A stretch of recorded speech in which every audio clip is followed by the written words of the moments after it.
Hello everyone, it's Amy and I am back with my wax glazes. I had someone ask what else you could color with them, so I just thought I'd grab a few things and we would just test it out. So I'm going to just start with, this is just regular paper with crayon on top, which I did some wax rubbings on. So we'll see if it goes over top of the crayon wax and how well that shows through.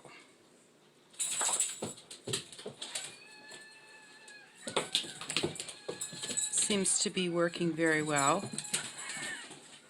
The puppy decided as soon as I got ready to record that he was going to play. So if you hear a bunch of noise in the background, it's just him playing with his toys. So yep, that worked very well. This is regular copy paper and I did wax rubbing on it and that turned out really well. It has all the sparklies and everything in it. Oh, don't spill. Okay, this is a piece of the fun foam, and I had some of that laying around. I'm going to wipe my brush off just with a wet paper towel. Just wipe the brush off with that. Alright, let's see if we can put it on here and see if it sticks to this foam core. Oh, that blue is so pretty. I did choose to use all of the colors with the Wilton's food coloring. Just because to me those were the most vibrant, prettiest colors. The others will work for certain things. Sometimes you want something that's a little understated, and so I kept all the colors. Of course we can't waste, you know, and they will definitely come in handy for something.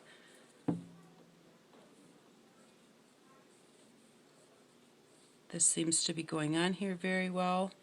Whether it's actually going to stick, I'm not sure.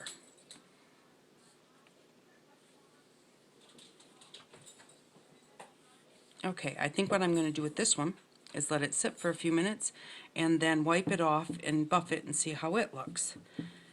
Okay, now this butterfly is toilet paper put into a mold.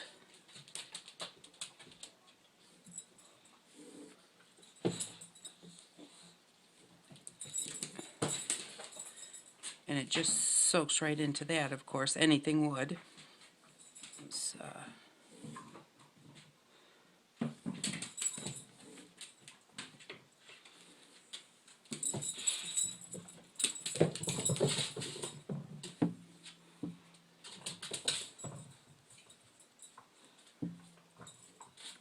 It soaks in on this one so much that the colors wind up not being as vibrant.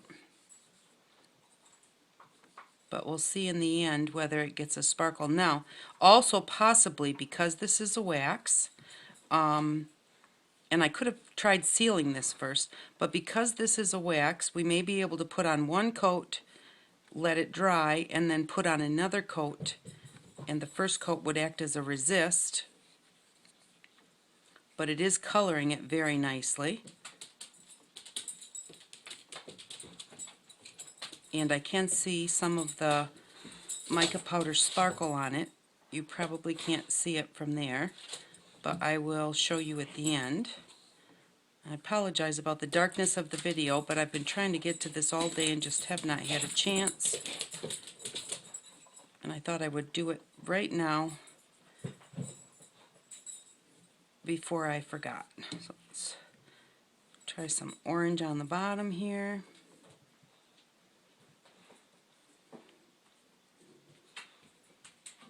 And I'm just using a regular small paintbrush.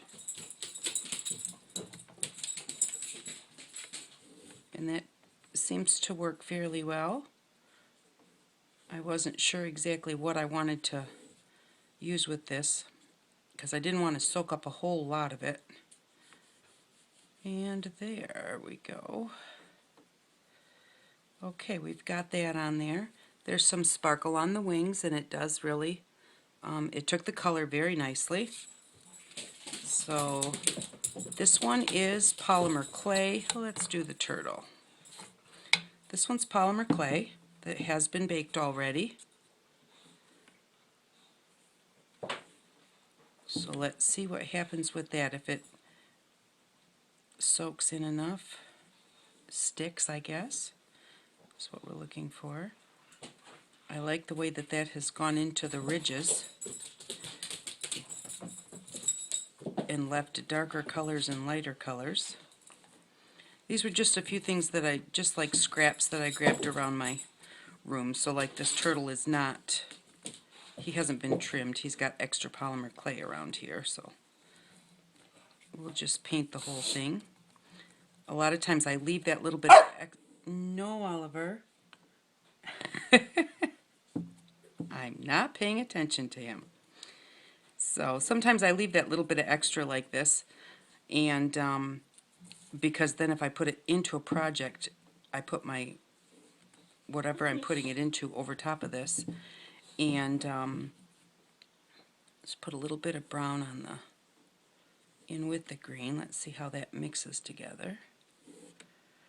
But I leave that little bit extra because it kind of grabs hold of whatever project you're sticking it into, because I usually stick it into more clay or drywall. I use a lot of the drywall plaster. Well, that looks nice. Now, on this one, this looks really nice. What happened when I put the brown with the green, and they were both still wet, it turned almost into an olive green. I really like that. So the colors mix really well, too. So let's let that set there. Okay, now let's give him, ooh, don't spill that on my table. Give him a second to dry. Okay, as far as the fun foam goes, and of course I did not let it dry very long, but it does not seem to stick to that real well. It does stick a bit, and I'm thinking that I probably should have let it dry, but it did still stick. But when I dried it, it took off most of the mica powder. There's a tiny bit of sheen there, but not really a sparkle. So let's see if we put a second coat on the butterfly, if it darkens up a bit. We'll just do the red part of the wings and then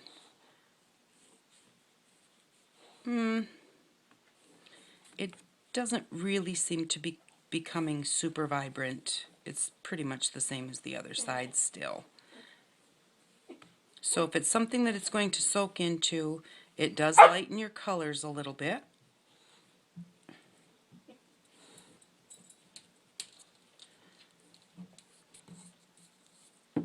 But it still shows that sheen very nicely. So we've got paper, fun foam, which you would have to let dry, and you can't dry fun foam with a heat gun or it will shrink.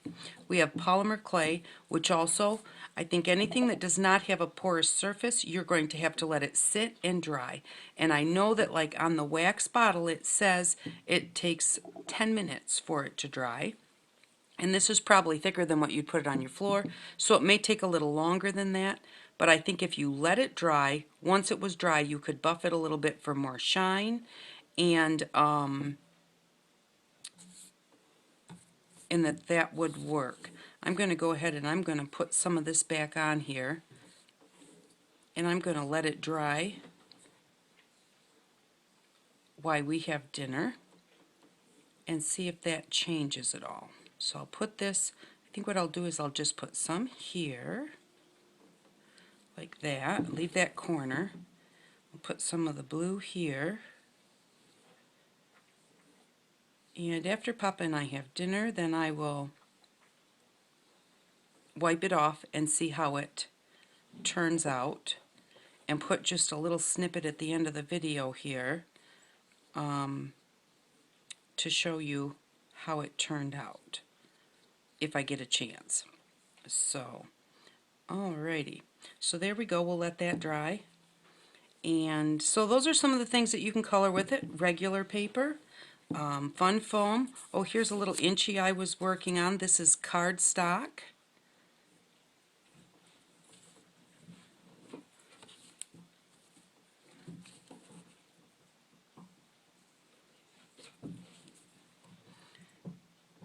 and it seems to be sinking into that about like it did to the butterfly.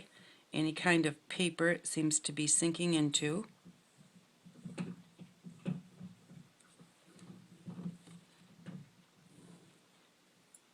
But dries quite quickly on that. So there we go. So those are some of the things that you can use your waxes for, your glazes for. You can use them again. This is paper with a wax crayon rubbing, and you can still see all the detail of the rubbing that I did. So with the glaze, it's see-through. It does have the sparkle on it. It does dye your hands a lot because it's a dye. So if you don't want to get it on your hands, you'll need to wear gloves. I did notice when I took the tops off of the jars that the tops really like stuck on, that the wax kind of like dried on there. So the tops are, they weren't hard to take off. They did come off, but you could tell that they were sticky, kind of like a, oh, almost like if you don't wipe your syrup jar off or something before you put the lid back on, just kind of sticky. So be careful when you take your lids off to, so that they don't jerk and you don't spill them. But so these are a few things that you can do with your glazes, and I hope that you all enjoyed this, and I hope that you have an outstanding day. Thank you. Bye-bye. Okay, I said I would come back and we'd check out the fun foam after it dried, and it has dried, and you can now wipe across it with a paper towel, and those colors are going to stay vibrant. So whatever you're doing, and right here it kind of pooled a little bit, and where it pooled it actually stayed shiny, but the rest of it's a little bit matte. You do see a little of the mica powders in there, but this is a shine from the actual wax, and so possibly even maybe another layer might do that. But and then when you polish up that wax, it actually kind of shines, so that's kind of cool. I also thought of a couple of other things, so I tried it on glass. Let's see, let's flip this over so you can kind of see. This was just one of those glass bubbles, and I did blue on there. And again, you have to let it dry. It does take about a half an hour or so to actually dry fully, but once it's dry, it's on there fairly well. I'm sure that if you tried, you could probably scratch it off because it's a wax, but it is on there and it's on there well. So it works on glass. And then also, I got to thinking, what about metal? Oops. So I had this necklace, and so I put 3 colors on there, and then let it dry. Because this is rounded, it did run a little bit to the edges and was darker on the edges than in the center. And I kind of like how that happened. So if you didn't want that to happen, I would imagine paint it on a really light coat, let it dry, another light coat. Because it's wax, it'll stick to itself. And you should be able to get darker colors that way if you wanted. And I'm going to finish filling the rest of this in. I think that I would always seal this with a Mod Podge or something, some kind of a sealer, because it is wax, so it could scratch off. Our turtle dried very well, and our colors remained where the colors had mixed. It remained that color, so I really liked that. It's got a bit of a shine to it, so that's very cool. And then I thought about, what about paper, and what if I use gesso? So this flower I gessoed to this point and then painted it with the red. The red turned out more vibrant where it was not gessoed than it did where it was. I actually thought it might be backwards from that, but no, the gesso does lighten it up. And then I thought about wood. Oops. Let's just open up a color.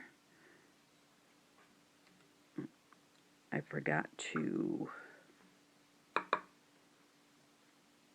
wipe out my brush. Forgot to stir that, so let's see, what do we have here? Let's use the back of this. And I don't know if you can see it or not, but those mica powders are really cool in there. You can just see them floating around. Isn't that cool? Alright, so let's try it on wood. I haven't tried this yet. So this is just plain wood without any kind of prep.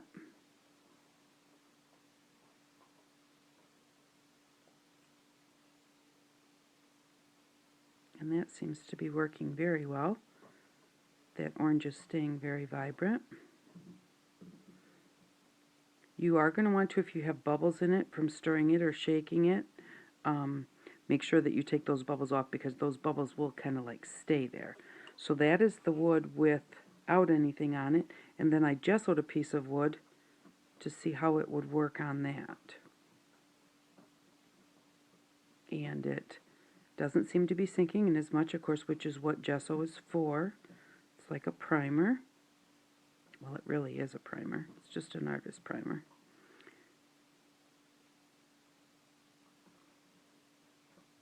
So that's not soaking in,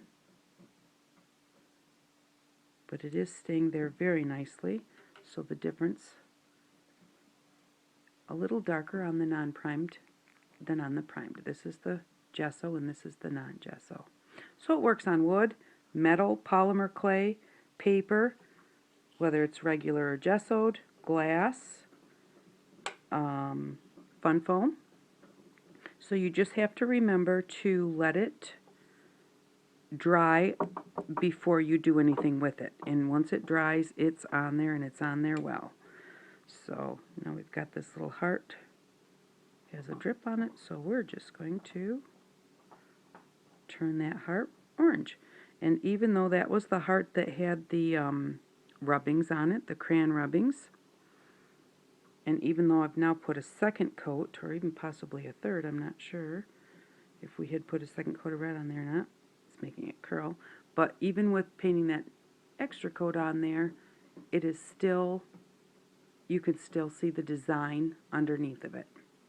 And that's why it's a glaze. And then, let's see, this is what a paper towel looks like if you spill your red all over the kitchen counter. So, just so you know. They are kind of sticky, so you have to remember that. The wax is sticky. And I had taken the top off, went to put it down, and I put gloves on because I was trying not to get it on my hands. And it stuck to the glove, and it spilled all over the kitchen counter. So hot water and hot soapy water did take it off, so that was a good thing. But because it's a wax, like a floor wax, if you got it on something, didn't get it dried off quick enough, I would think possibly a wax remover would take care of that. So those are all the things that you can do with the wax glazes. I'm sure that there's a whole bunch more things, but I just wanted to put that out there because I had not tried it before I made them, and someone had asked. So thank you very much. Thank you for asking about what else, so because that really got my head thinking, and I'm really liking the metal and the glass. I really do like how this turned out. Thank you for watching. I hope that you all have an outstanding day. Bye-bye.